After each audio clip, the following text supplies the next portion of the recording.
Hello everyone. I hope you all are well. This is our first lecture of cost accounting. इस lecture में हम सबसे पहले cost की डेफिनेशन देखेंगे, देन उसके बाद उसके कुछ ऑब्जेक्ट्स के बारे में चर्चा करेंगे, देन उसके बाद हम कॉस्ट के कुछ टाइप्स समझेंगे. ठीक है, सो स्टार्ट करते हैं हम हमारा फर्स्ट लेक्चर बेसिक से. This is a introduction part of cost accounting. Okay, right. तो सबसे पहले हम बात करते हैं व्हाट इज कॉस्ट. कॉस्ट क्या है? तो कॉस्ट हमारा एक खर्चा है जो हम पर्टिकुलर प्रोडक्ट को परचेज करने या सर्विस को लेने के लिए जो भी अमाउंट पे करते हैं वो हमारा क्या होता है? कॉस्ट होता है, हमारी लागत होती है. मतलब पर्टिकुलर प्रोडक्ट को एक्वायर करने के लिए हमने जो भी अमाउंट पे किया है वो हमारा क्या होता है? कॉस्ट होता है. ठीक है, समझते हैं हम इस चीज़ को आगे. An amount that has to be paid और स्पेंड टू बाय और ऑब्टेन समथिंग. ठीक है, cost is measurement in monetary terms of the amount of resource use for the purpose. ठीक है, ये हम कॉस्ट को हम मनी में मेजर कर सकते हैं. ठीक है, द रिसोर्सेज में भी टेंजिबल हो सकते हैं और इंटेंजिबल हो सकते हैं. That is our costing. Next है आपकी नेक्स्ट टर्म है कॉस्टिंग. कॉस्टिंग क्या है? कॉस्टिंग है हमारी technique to calculate the cost. मतलब किसी पर्टिकुलर प्रोडक्ट को परचेज करने में हमारी कॉस्ट आई है, उसको हम किस मेथड से कैलकुलेट करेंगे, किस टेक्निक का, किस प्रोसेस का यूज करेंगे, वो हम किस में पढ़ेंगे? कॉस्टिंग में. So the techniques and the process of ascertaining cost. Costing क्या है? एक टेक्निक और एक प्रोसेस है कॉस्ट को असरटेन करने के लिए. This is the method to calculate the cost. Many methods of costing exist depending on the nature of product and types of business. ठीक है, these are the job costing, contract costing, process costing और operating costing. तो cost को calculate करने के लिए बहुत सारे मेथड्स यूज़ किए जाते हैं जो हमारी कॉस्टिंग का पार्ट होते हैं. कौन कौन से मेथड्स हम यूज़ कर सकते हैं? Job costing, contract costing, process costing और ऑपरेटिंग कॉस्टिंग. ठीक है, ये हम हमारे नेक्स्ट जो आगे आने वाले जो चैप्टर है कॉस्ट अकाउंटिंग में उनमें ये सारे मेथड्स आपके यूज़ आएंगे. नेक्स्ट है आपका कॉस्ट अकाउंटिंग. कॉस्ट अकाउंटिंग क्या होता है? मैं इन दोनों टर्म्स को अलग अलग करती हूँ. Cost plus accounting. ठीक है, तो कॉस्ट हमने देखा था, कॉस्ट हमारा क्या होता है? खर्चा होता है, एक अमाउंट होता है जो हम पे करते हैं. और अकाउंटिंग मतलब रिकॉर्ड करना. हम कोई भी ट्रांजेक्शन्स को रिकॉर्ड करते हैं, क्लासीफाई करते हैं, समराइज करते हैं और उसके अकॉर्डिंग हम जो डिसीजन लेते हैं वो हमारा अकाउंटिंग का पार्ट होता है. तो कॉस्ट के अंदर हम जो भी अकाउंटिंग करते हैं वो हमारी क्या कहलाती है? कॉस्ट अकाउंटिंग कहलाती है. सो स्टार्ट करते हैं. This is the method to record transactions. This is the application of accounting and costing principles, methods and techniques in the ascertainment of cost and the analysis saving as compare with the previous experience और with the standards. मतलब हम क्या करते हैं, इसमें जितने भी हमारे कॉस्टिंग के प्रिंसिपल्स हैं, मेथड्स है, टेक्निक है, कॉस्ट को असरटेन करने के लिए, एनालाइज करने के लिए और प्रीवियस जो भी हमारे एक्सपीरियंस रहे हैं उनको डिसीजन का पार्ट बनाने के लिए हम किसका यूज़ करते हैं? कॉस्ट अकाउंटिंग का. और cost accountancy costing plus cost accounting से हमारी क्या बनी है? Cost accountancy. इसके अंदर हम क्या करते हैं? सबसे पहले कॉस्टिंग के मेथड्स यूज़ करेंगे, देन हम उसको रिकॉर्ड करेंगे. कॉस्ट अकाउंटिंग को रिकॉर्ड करने के बाद हम क्या करेंगे? करेक्टिव एक्शंस लेंगे और कॉस्ट को कंट्रोल करने की कोशिश करेंगे. और देन हमारा लास्ट होगा कॉस्ट ऑडिट. ये सारे किसके पार्ट है? कॉस्ट अकाउंटेंसी के पार्ट है. आई होप आपको ये चारों टर्म समझ में आई होगी. अब हम चलते हैं नेक्स्ट कि हमारे कॉस्ट के क्या ऑब्जेक्ट्स हैं. तो हमारा फर्स्ट ऑब्जेक्ट है टू कैलकुलेट द कॉस्ट. ठीक है, हम कॉस्ट अकाउंटिंग क्यों पढ़ रहे हैं? जिससे हम हमारी कॉस्ट को क्या कर सके? असरटेन कर सके.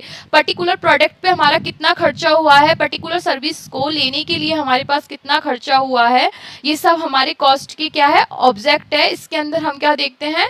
कॉस्ट को कैलकुलेट कैसे किया जाए वो हम इसमें देखते हैं।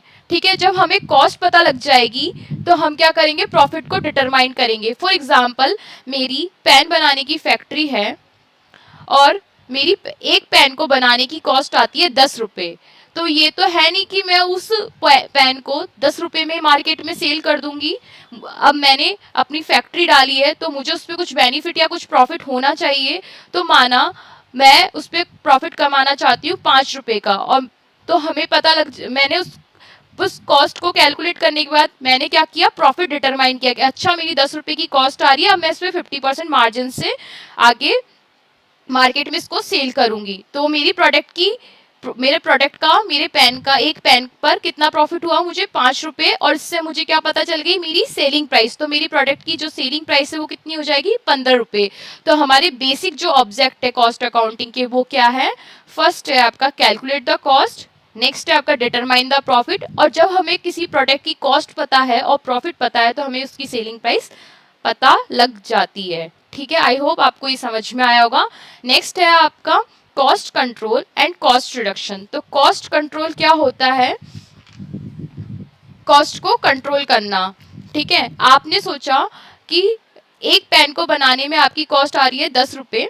ठीक है, आपने सोचा कि मैं इसको कंट्रोल कर सकता हूँ, बट मेरी क्वालिटी जो है उससे मैं कोई कॉम्प्रोमाइज़ नहीं करूँगा, क्वालिटी सेम रहनी चाहिए। तो आपने क्या करा, आपने उस प्रोडक्ट की कॉस्ट को कंट्रोल करने की कोशिश करी। आप उस प्रोडक्ट की कंट्रोल कॉस्ट कितनी कंट्रोल कर पाए, पहले वो 10 रुपये में बन के तैयार हो रहा था, अब वो प्रोडक्ट आपका 8 रुपये में बनके तैयार हो रहा है। ठीक है, तो आपने क्या करा, कॉस्ट को कंट्रोल करा और साथ ही साथ उसमें कॉस्ट में रिडक्शन भी करने की कोशिश की, और आपने कॉस्ट को रिड्यूस कर दिया। 10 रुपये की कॉस्ट का पेन अब आप कितने रुपए में बचा रहे हो, 8 रुपये में बना रहे हो। ठीक है, एंड नेक्स्ट आपका ऑब्जेक्ट है to help for decision making. इससे आपकी क्या होती है, डिसीजन मेकिंग करने में हेल्प होती है। ठीक है, क्योंकि आप क्या करते हो, जितने भी कॉस्ट रिलेटेड आपकी जितनी भी ट्रांजेक्शन है आपको इनको रिकॉर्ड करते हैं। रिकॉर्ड करोगे तो आपको पता लग जाएगा कि मुझे किसमें प्रॉफिट हो रहा है और आगे मुझे कितना प्रॉफिट और कितना लॉस होने वाला है, जिससे आप क्या ले सकते हो, करेक्टिव एक्शन से करेक्टिव मेजर्स ले सकते हो। तो ये सारे आपके क्या है, ऑब्जेक्ट्स ऑफ कॉस्ट अकाउंटिंग। एक बार हम फिर से रिवाइज करते हैं, हम क्या क्या कर सकते हैं, कॉस्ट को कैलकुलेट कर सकते हैं, प्रॉफिट को डिटरमाइन कर सकते हैं, सेलिंग प्राइस को जान सकते हैं, कॉस्ट को कंट्रोल कर सकते हैं, उसके बाद हम कॉस्ट में रिडक्शन कर सकते हैं और हम फ्यूचर के लिए डिसीजंस ले सकते हैं। ओके, नेक्स्ट टॉपिक हमारा है टाइप्स ऑफ कॉस्ट। तो कॉस्ट हमारी डिफरेंट टाइप की होती है, डिफरेंट बेसिस होते हैं। फर्स्ट आपका है on the basis of nature के आधार पर। पहली कॉस्ट जो है डायरेक्ट कॉस्ट, जिसे हम प्रत्यक्ष लागत भी कहते हैं। सेकंड है आपकी इनडायरेक्ट कॉस्ट, जिसे हम अप्रत्यक्ष लागत भी कहते हैं। ऑन द बेसिस, सेकंड आपका टाइप है on the basis of component. First है आपका मटेरियल, सेकंड है लेबर, थर्ड है ओवरहेड। तो कंपोनेंट, एक ही किसी प्रोडक्ट को बनाने के लिए जो आपको कंपोनेंट लगेगा वो क्या क्या लगेगा, मटेरियल लगेगा, लेबर लगेगा और ओवरहेड लगेगा। हम उसको आगे डिस्कस करेंगे। नेक्स्ट है आपका वेरिएबिलिटी के आधार पर fixed cost, variable cost and semi variable cost. उसके बाद है आपका कंट्रोल के आधार पर कंट्रोलेबल कॉस्ट, नेक्स्ट है अनकंट्रोलेबल कॉस्ट। उसके बाद है आपका फंक्शन के आधार पर, फर्स्ट है प्राइम कॉस्ट, सेकंड है वर्क कॉस्ट, थर्ड है कॉस्ट ऑफ प्रोडक्शन, फोर्थ है cost of goods sold, fifth है आपका कॉस्ट ऑफ सेल।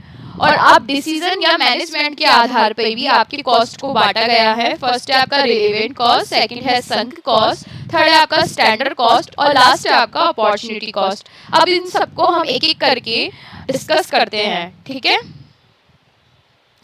फर्स्ट है आपका डायरेक्ट कॉस्ट। डायरेक्ट कॉस्ट क्या होता है, direct cost is a cost which can be easily identified with a specific saleable cost unit.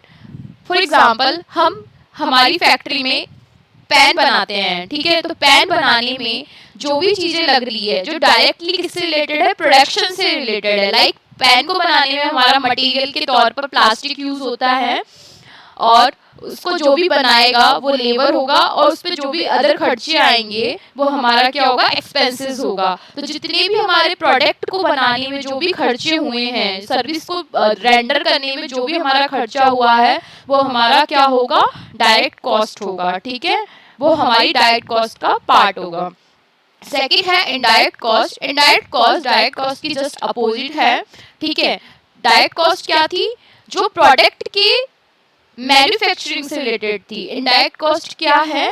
which can not be identified with the unit or to the output or to the business operation, ठीक है, जिसको हम easily trace नहीं कर सकते, जो composite होती है, जो कॉमन होती है सबके लिए, जिसको हम देख नहीं सकते, जिसको हम बता नहीं सकते इनडायरेक्ट कॉस्ट को, ठीक है। फॉर एग्जांपल जैसे rent, carries, insurance and depreciation.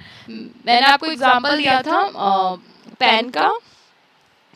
Pen बनाते हैं हम हमारी फैक्ट्री में, तो फैक्ट्री में हम मान लो हमने फैक्ट्री ले रखी है रेंट पे, उसका रेंट है आपका 50,000 रुपीज़ का। दैट मीन्स आप 50,000 रुपये उस पर रेंट दे रहे हो, बट आप जो प्रोडक्ट खरीद के ला रहे हो उस पेन में वो रेंट नहीं दिख रहा है, तो हम क्या कर सकते हैं? प्रोडक्ट के साथ उसको आइडेंटिफाई नहीं कर सकते, उसको मैच नहीं कर सकते, उस कॉस्ट को हम क्या कहते हैं? इनडायरेक्ट कॉस्ट कहते हैं। नेक्स्ट है आपकी एलिमेंट के बेसिस पे। मैंने आपको शुरू से बताया कि कंपोनेंट या एलिमेंट दोनों सेम बात है। एक प्रोडक्ट को बनाने में, एक सर्विस को रेंडर करने में आपको कुछ चीज़ें लगती है, like major, material, labour and expenses, ठीक है। मटेरियल लगता है, लेबर लगता है और एक्सपेंसेस लगते हैं, खर्चे होते हैं उस पर। तो फर्स्ट है मटेरियल, वो भी दो टाइप के होते हैं आपके, डायरेक्ट और इनडायरेक्ट। लेबर, वो भी आपके दो टाइप के होते हैं, direct and indirect. Expenses, direct और इनडायरेक्ट। और मैंने आपको बताया जितने भी डायरेक्ट खर्चे होते हैं वो क्या होते हैं? रिलेटेड टू प्रोडक्शन होते हैं या चार्जेबल टू द प्रोडक्शन होते हैं, जो हम किससे चार्ज करते हैं? प्रोडक्शन से चार्ज करते हैं, और हमारे वो प्रोडक्शन से रिलेटेड खर्चे होते हैं, ठीक है। Next indirect. इनडायरेक्ट जितने भी खर्चे होते हैं उनको हम कॉमनली ओवरहेड भी बोलते हैं। कौन कौन से होते हैं वो? वर्क और factory overhead, office and administrative overhead, selling overhead, distribution overhead, ठीक है। नेक्स्ट हम इनको आगे डिस्कस करेंगे। यहाँ पे देखते हैं डायरेक्ट मटेरियल क्या होता है। It refers to material out of which a product is to be produced और मैन्युफैक्चर्ड, ठीक है। जो भी गुड्स हम मैन्युफैक्चर कर रहे हैं उसमें जो भी उस प्रोडक्ट को बनाने में जो भी मटेरियल यूज हुआ है वो हमारा कौन सा मटेरियल हो गया? डायरेक्ट मटेरियल हो गया। The cost of direct material is varying according to the level of output, ठीक है। For example milk is the direct material of butter, ठीक है। जैसे हम जितना प्रोडक्शन करना चाहते हैं वैसे वैसे हमारे मटेरियल ज़्यादा लगेगा। फॉर एग्जांपल हम पेन, हमारी फैक्ट्री में जनरली 100 पेन बनाते हैं। हम हमारी फैक्ट्री में कितने पेन बनाते हैं? 100 पेन बनाते हैं। अब मुझे बनाने 1000 पेन, तो मटेरियल प्लास्टिक भी उतना ज़्यादा यूज आएगा। तो डायरेक्ट मटेरियल किससे रिलेटेड होता है? लेवल ऑफ एक्टिविटी या लेवल ऑफ आउटपुट से रिलेटेड होता है, ठीक है।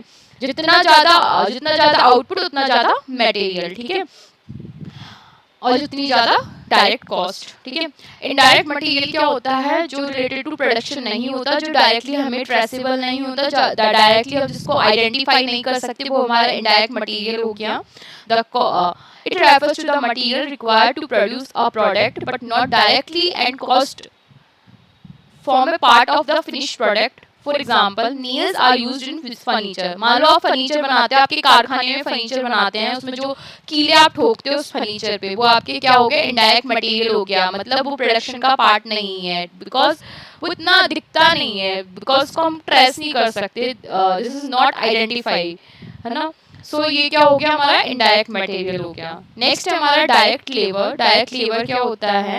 जो डायरेक्टली इंगेज्ड होता है हमारी फैक्ट्रीज में, जो डायरेक्ट मटेरियल पे जो काम कर रहा है, जो लेबर हमारा काम कर रहा है फैक्ट्री में, वो हमारा क्या होगा? डायरेक्ट लेबर, ठीक है। जो जितने भी वर्कर्स किसी प्रोडक्ट को बनाने में लगे हुए हैं वो हमारे डायरेक्ट लेबर हो गए। बट इनडायरेक्ट लेबर हमारा क्या होता है? जैसे आपका ऑफिस है, आपका एडमिनिस्ट्रेशन का काम है, आप पर्टिकुलर ब्रांड का कोई पेन बनाते हैं, फिर उसको ऑफिस में भेजते हैं, उसकी कोई अकाउंटिंग भी करता होगा, उसको कोई डिज़ाइन भी करता होगा, उसके बाद उसको डिस्ट्रीब्यूशन का काम भी करता होगा। जितने भी लोग लगे हुए हैं, ठीक है, उन सबको हम क्या बोलते हैं? इनडायरेक्ट लेबर बोलते हैं, ठीक है। नेक्स्ट है आपका डायरेक्ट एक्सपेंसेस। जितने भी डायरेक्टली खर्चे होते हैं, ठीक है, वो आपके होते हैं direct expenses. It varies directly with the level of output. और ये जितने भी डायरेक्ट एक्सपेंसेस होते हैं वो आपके लेवल ऑफ आउटपुट, जैसे जैसे आप आउटपुट इंक्रीज करोगे वैसे वैसे इनकी कॉस्ट भी इंक्रीज होती जाएगी। नेक्स्ट है आपका indirect expenses. It refers to the expenses that are incurred by the organization to produce a product, but these expenses cannot be easily found out accurately. ठीक है, for example, power used for production. मतलब आपको पता नहीं चलेगा उस, क्योंकि वो प्रोडक्ट के साथ अटैच नहीं है वो एक्सपेंसेस, ठीक है। उस पेन को बनाने के लिए मशीन चली, मशीन ने पावर यूज करी, तो आप उस पर्टिकुलर प्रोडक्ट में नहीं जान पाओगे कि इसमें कितनी पावर यूज हुई है, उसको आप मतलब पर्टिकुलर क्या बोलते हैं पेन पे डिस्ट्रीब्यूट नहीं कर पाओगे, तो वो आपकी क्या होगी, इनडायरेक्ट एक्सपेंसेस या इनडायरेक्ट खर्चा हो गया, ठीक है। नेक्स्ट है आपका हमारा on the basis of function. Function के आधार पर हमारी कॉस्ट कितने टाइप की होती है। तो सबसे पहले हमारी होती है प्राइम कॉस्ट। प्राइम कॉस्ट को हम फ्लैट कॉस्ट और फर्स्ट कॉस्ट भी बोलते हैं, ठीक है। ये क्या होती है, डायरेक्ट कॉस्ट होती है, जितनी भी आपके डायरेक्ट खर्चे हैं, जितने भी आपके फैक्ट्री जितने भी आपके उस प्रोडक्ट को मैन्युफैक्चर करने में जो भी खर्चा हुआ, जैसे आपका मटेरियल लाने में जो भी खर्चा हुआ है, डायरेक्ट लेबर ने जो पर्टिकुलर प्रोडक्ट को बनाया उसमें कितना खर्चा हुआ, डायरेक्ट एक्सपेंसेस जितने भी लगे, जितने भी आपके पहले खर्चे मतलब फर्स्ट कॉस्ट या फ्लैट कॉस्ट, जितनी भी आपकी पहली जो कॉस्ट आई है किसी भी कच्चे प्रोडक्ट को बनाने के लिए, वो आपकी क्या होती है, प्राइम कॉस्ट, ठीक है। नेक्स्ट है आपकी फैक्ट्री कॉस्ट। तो प्राइम कॉस्ट में हम जब फैक्ट्री ओवरहेड को ऐड करेंगे तो हमारी क्या आ जाएगी, फैक्ट्री कॉस्ट आ जाएगी। फैक्ट्री कॉस्ट में जब हम cost of production, office overhead, office में जितने भी खर्चे हुए हैं उन सबको ऐड करेंगे तो हमारा cost of goods, cost of production निकल के आएगा। देन उसके बाद हमारा कॉस्ट ऑफ गुड्स सोल्ड है, तो कॉस्ट ऑफ गुड्स सोल्ड हमारे कैसे निकल के आएगी, कॉस्ट ऑफ प्रोडक्शन में अगर हमारा लास्ट ईयर का कोई फिनिश गुड्स बच रहा है, लास्ट ईयर का कोई फिनिश गुड्स बच रहा है, उसको हम क्या करेंगे, ऐड करेंगे, लेस करेंगे हमारे क्लोजिंग स्टॉक, इस साल का जो भी क्लोजिंग स्टॉक बच गया है उसको हम क्या कर देंगे, लेस कर देंगे, तो हमारी क्या निकल के आएगी, cost of goods sold. But एक चीज का ध्यान रखना है, कभी कभी क्वेश्चन में दिया होता है, कभी कभी क्वेश्चन में नहीं दिया गया। अगर दिया है तो हम एडजस्ट करेंगे और नहीं दिया तो हम इसे स्किप करेंगे, ठीक है। नेक्स्ट है आपका cost of sales. Cost of sales क्या होती है, कॉस्ट ऑफ गुड्स सोल्ड में जब हम सेलिंग एंड डिस्ट्रीब्यूशन का खर्चा जोड़ देंगे तो हमारी कॉस्ट ऑफ सेल्स निकल के आ जाएगी। और कॉस्ट ऑफ सेल्स का ही हम नेक्स्ट जो नाम लेंगे वो होगा टोटल कॉस्ट। तो टोटल कॉस्ट किसी पर्टिकुलर प्रोडक्ट की हमें पता लग गई तो उसके बाद हम क्या करते हैं, प्रॉफिट को डिटरमाइन करते हैं। तो टोटल मिला के टोटल कॉस्ट प्लस प्रॉफिट से हमें क्या पता लग जाता है, हमें सेलिंग प्राइस पता लग जाती है, ठीक है। आई होप आपको ये समझ में आया होगा। नेक्स्ट है आपका बिहेवियर के अकॉर्डिंग कॉस्ट क्या होती है। बिहेवियर के अकॉर्डिंग कॉस्ट 3 टाइप की होती है। First variable cost, second fixed cost and next mixed या सेमी वेरिएबल कॉस्ट। तो पहली वाली कॉस्ट को हम डिस्कस करते हैं। Variable cost vary in total in the proportion to change in activity. जो वेरिएबल कॉस्ट होती है वो क्या करती है, चेंज होती है, किसमें, इन टोटल में चेंज होती है, बट पर यूनिट क्या होती है, फिक्स्ड रहती है। इसको हम एक एग्जांपल के थ्रू समझते हैं। जैसे मैंने आपको बताया कि आपकी फैक्ट्री में पेन बनाते हैं हम लोग, तो हमने बोला कि एक पेन को बनाने में हमारे 10 रुपए खर्च होते हैं, ठीक है। एक पेन को बनाने की जो हमारी कॉस्ट आ रही है वो 10 रुपए आ रही है, तो 10 पेन को बनाने में हमारी कितनी कॉस्ट आएगी, 10 × 10 मतलब 100 रुपीज। और ऐसे ही हम 100 पेन को बनाएंगे तो हमारी कॉस्ट आएगी 1000 रुपीज। बट जो कॉस्ट पर यूनिट है वो हम कैसे कैलकुलेट करेंगे, एक पेन की कॉस्ट 2 रुपए है, सॉरी एक पेन की कॉस्ट 10 रुपए है। तो आपको पता है हर एक पेन की, चाहे आप एक पेन बना लो, चाहे 10 पेन, चाहे 100 पेन बना लो, आपकी कॉस्ट कितनी आ रही है, एक पेन की 10 रुपए आ रही है। बट आपका टोटल में चेंज हो रहा है वो आपका क्या होगा, वेरिएबल कॉस्ट होगा, जो टोटल में चेंज हो जाती है बट पर यूनिट क्या रहती है, सेम रहती है, ठीक है। भाई आपकी क्या होती है, वेरिएबल कॉस्ट होती है। इसके कुछ एग्जांपल्स हैं जैसे direct material, direct labour and sales commission based on sales, ठीक है। इन पे आपका कंट्रोल होता है, इनको आप कंट्रोल भी कर सकते हो। जैसे जैसे आपका लेवल ऑफ आउटपुट इंक्रीज होगा वैसे वैसे आपकी क्या होगी, वेरिएबल कॉस्ट भी इंक्रीज होगी, ओके। नेक्स्ट है आपकी फिक्स्ड कॉस्ट। फिक्स्ड कॉस्ट क्या होती है, फिक्स्ड कॉस्ट चाहे लेवल ऑफ एक्टिविटी या लेवल ऑफ आउटपुट को आप कितना भी इंक्रीज कर दो बट आपकी फिक्स्ड कॉस्ट कभी चेंज नहीं होती है। इसका एग्जांपल हम ऐसे समझते हैं कि हम जिस फैक्ट्री में पेन बना रहे थे उस फैक्ट्री का रेंट हमारा 50,000 रुपये पर मंथ है। अब हम उस फैक्ट्री में चाहे 10 पेन बनाए, चाहे 1000 पेन बनाए, चाहे 10,000 पेन बनाए, बट उसका रेंट क्या रहने वाला है, सेम ही रहने वाला है। तो हर महीने हमें कितना रुपया देना पड़ेगा रेंट का, 50,000 रुपए पर मंथ देने पड़ेंगे। तो that is called fixed cost, मतलब जो लेवल ऑफ आउटपुट या लेवल ऑफ एक्टिविटी के सामने भी अनचेंज रहती है, कांस्टेंट रहती है, वो हमारी क्या होती है, फिक्स्ड कॉस्ट होती है। आई होप आपको ये समझ में आया होगा। नेक्स्ट है आपका मिक्स्ड कॉस्ट या सेमी वेरिएबल कॉस्ट। ये क्या होती है, ये पार्टली तो वेरिएबल होती है और पार्टली फिक्स्ड होती है, ठीक है। मिक्स्ड कॉस्ट या सेमी वेरिएबल कॉस्ट हमारी क्या होती है, आधी फिक्स्ड और आधी वेरिएबल। फॉर एग्जांपल आप मोबाइल में पोस्टपेड प्लान लेते हो, तो ठीक है, पोस्टपेड प्लान में आपको 1000 मिनट्स फ्री मिलते हैं। 1000 मिनट आपने कॉलिंग करी, 500 रुपए का आपने प्लान लिया, ठीक है, तो 1000 मिनट आपने खर्च कर दिए, मतलब आपने बात करी, खर्च हो गया आपके महीने भर, 3 महीने से पहले 1000 मिनट्स आपके खर्च हो गए। 500 रुपए का आपका प्लान था, ठीक है। अब आप क्या करोगे, अगर आप 1001 मिनट, मतलब अब 1 मिनट भी आप एक्स्ट्रा बात करोगे तो आपका पर मिनट 50 पैसा कटेगा। तो दैट इज कॉल्ड, मतलब एक टाइम तक क्या रही हमारी कॉस्ट, फिक्स रही। अब इसके आगे हम जब इंक्रीज करेंगे अपने आप को या अपनी एक्टिविटी को, तो हमारी क्या हो जाएगी, वो कॉस्ट पर यूनिट लगना स्टार्ट हो जाएगी। तो ये हमारी कौन सी कहलाती है, सेमी वेरिएबल कॉस्ट। इसको समझते हैं, cost that vary total but not in proportion to change in activity, ठीक है। It basically include a fixed cost portion plus additional variable cost, ठीक है। इसमें दोनों का पोर्शन होता है, फिक्स्ड कॉस्ट का भी और वेरिएबल कॉस्ट का भी। मैंने आपको एग्जांपल दे दिया था, इसमें एक और एग्जांपल है, इलेक्ट्रिसिटी बिल का एग्जांपल लेते हैं कि आपको बोला कि आप 2000 यूनिट खर्च करते हो, तो आपका बिल आता है कितना, 800 रुपया आपका बिल आएगा, ठीक है। आपने 2000 यूनिट हर महीने की खर्च करी, तो आपका बिल 800 रुपये आएगा। बट आपने 2000 से ज्यादा अगर यूनिट खर्च करी है, मतलब आपने 1 यूनिट भी ज्यादा खर्च करी है, तो आपका बिल 0.50 पैसा से इंक्रीज हो जाएगा, ठीक है। आपने करी 2005 यूनिट, तो आपका 2000 तक तो 800 रुपया बिल आएगा, बट 5 यूनिट जो एक्स्ट्रा खर्च करी है उसमें इंटू किससे करना पड़ेगा, 50 पैसा से। तो 5 इंटू 0.5, 5 इंटू